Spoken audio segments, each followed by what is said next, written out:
ഒരു വിട്ടുവീഴ്ചയും കാണിക്കരുത്. പാകിസ്ഥാന്റെ തീവ്രവാദ അടിസ്ഥാന സൗകര്യങ്ങൾ വളർത്താൻ സഹായിക്കരുത്. പോളണ്ടിൽ ഇന്ത്യയുടെ നിലപാട് വ്യക്തമാക്കി doctor S Jaishankar.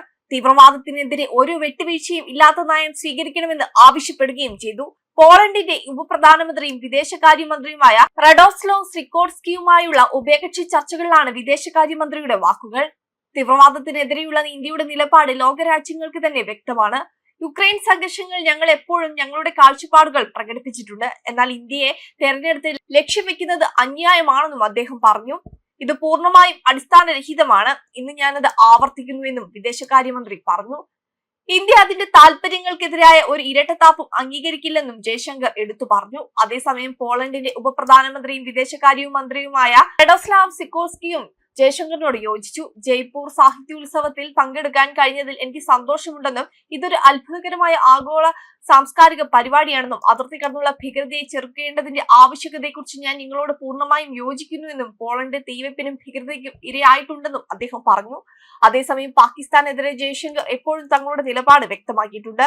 മദ്രാസിലെ Indian institute of ടെക്നോളജിയിലെ വിദ്യാർത്ഥികളോട് സംസാരിക്കവേ പാകിസ്ഥാനെ മോശം അയൽക്കാരെന്ന് വിശേഷിപ്പിച്ച വിദേശകാര്യമന്ത്രി എസ് ജയശങ്കർ തീവ്രവാദത്തിനെതിരെ സ്വന്തം ജനങ്ങളെ സംരക്ഷിക്കാൻ ഇന്ത്യക്ക് അവകാശമുണ്ടെന്ന് പറയുകയും ചെയ്തിരുന്നു. കഴിഞ്ഞ ആഴ്ചയായിരുന്നു ഈ പ്രസ്താവന നടത്തിയത്. നമ്മൾ എന്ത് ചെയ്യണമെന്നോ എന്ത് ചെയ്യരുതെന്നോ ആർക്കും പറയാൻ കഴിയില്ല എന്നാണ് അദ്ദേഹം പറഞ്ഞത്. മോശം അയൽക്കാരുണ്ടാകാം, നിർഭാഗ്യവശാൽ നമുക്കതുണ്ട്. നിങ്ങൾക്ക് മോശം അയൽക്കാരുള്ളപ്പോൾ ഒരു രാജ്യം മനഃപൂർവ്വം സ്ഥിരമായി പശ്ചാത്തലമില്ലാതെ തീവ്രവാദം തുടരുമെന്ന് തീരുമാനിക്കുകയാണെങ്കിൽ നമ്മുടെ ജനങ്ങളെ തീവ്രവാദത്തിൽ നിന്നും രക്ഷിക്കാൻ നമുക്ക് അവകാശമുണ്ട്. നമ്മൾ ആ അവകാശം വിനിയോഗിക്കും. ആ അവകാശം നമ്മൾ എങ്ങനെ വിനിയോഗിക്കണം എന്നത് നമ്മളെ ആശ്രയിച്ചിരിക്കുന്നു. നമ്മൾ എന്ത് ചെയ്യണമോ എന്ത് ചെയ്യരുതെന്നോ ആർക്കും പറയാൻ കഴിയില്ല. സ്വയം പ്രതിരോധിക്കാൻ നമ്മൾ ചെയ്യേണ്ടതെല്ലാം ചെയ്യുമെന്നാണ് ജയശങ്കർ അന്ന് പറഞ്ഞത്. പഹൽഗാം ആക്രമണത്തെ തുടർന്ന് പാകിസ്ഥാനുമായി സിന്ധു നദീജല ഉടമ്പടി നിർത്തിവെച്ചതിനെ കുറിച്ചും ജയശങ്കർ അന്ന് സംസാരിച്ചിരുന്നു.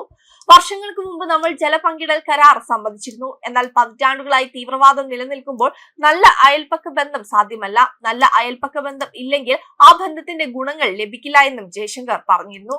ഇന്ത്യ വിവിധ തരത്തിലുള്ള നിരവധി അയൽക്കാരെ അനുഗ്രഹീതമാണെന്നും ജയശങ്കർ പറഞ്ഞു. നിങ്ങൾക്ക് നല്ലവനായ അല്ലെങ്കിൽ കുറഞ്ഞത് നിങ്ങൾക്ക് ദോഷം ചെയ്യാത്ത ഒരു അയൽക്കാരൻ ഉണ്ടെങ്കിൽ ദയ കാണിക്കുകയും സഹായിക്കുകയും ചെയ്യും. അതാണ് ഒരു രാജ്യം എന്ന നിലയിൽ നമ്മൾ ചെയ്യുന്നതെന്നും അദ്ദേഹം പറഞ്ഞു. കഴിഞ്ഞ വർഷം ഇന്ത്യ ഓപ്പറേഷൻ സിന്ദൂറിലൂടെ പാകിസ്ഥാനിലെ ഭീകര കേന്ദ്രങ്ങൾ ലക്ഷ്യമിട്ട് ഭീകരവാദത്തിനെതിരെ ജനങ്ങളെ സംരക്ഷിക്കാനുള്ള അവകാശം വിനിയോഗിച്ചെന്നും അദ്ദേഹം പറഞ്ഞു. അതേസമയം ഏപ്രിൽ 22-ന് പാകിസ്ഥാൻ പിന്തുണയുള്ള ഭീകരർ നടത്തിയ പഹൽഗാം ഭീകരാക്രമണത്തെ തുടർന്ന് മെയ് 7 മുതൽ 10 വരെ ഇന്ത്യ ഓപ്പറേഷൻ സിന്ദൂർ ആരംഭിച്ചു. പഹൽഗാം ആക്രമണത്തിൽ 26 പേർ കൊല്ലപ്പെട്ടിരുന്നു. അവരിൽ ഭൂരിഭാഗവും വിനോദസഞ്ചാരികളാണ്.